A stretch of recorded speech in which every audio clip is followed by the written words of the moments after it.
Welcome to the Tech Egg. Don't get scrambled. Enjoy the video. You start by assembling the essentials and taking the first physical steps. Secure a rigid backing and cut your acrylic to the exact final size. This reduces alignment errors later. Wire up the LED strip to the microcontroller, but do not power yet.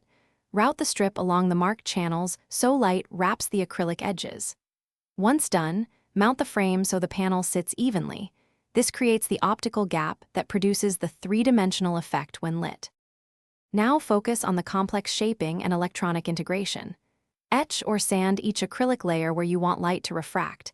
Deeper etches increase diffusion. Stack and spacers determine perceived depth, so measure gaps precisely and clamp while gluing. Solder LED segments to match each channel, insulate connections, and route signal and power cleanly. This prevents noise and shorts. Test each segment with simple code to confirm color, brightness, and sequence. Finish by assembling and programming the interactive light sculpture. Glue layers with a non-yellowing adhesive while checking alignment, then seal seams to prevent stray light. Upload your finalized animation or reactive code, then calibrate brightness and timing so each plane reads distinctly. Make sure to limit peak current to protect LEDs and supply.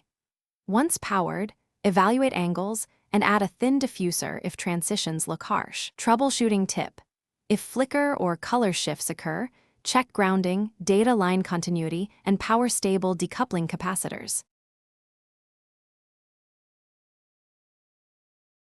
Thanks for watching. Consider subscribing if I helped unscramble your problems.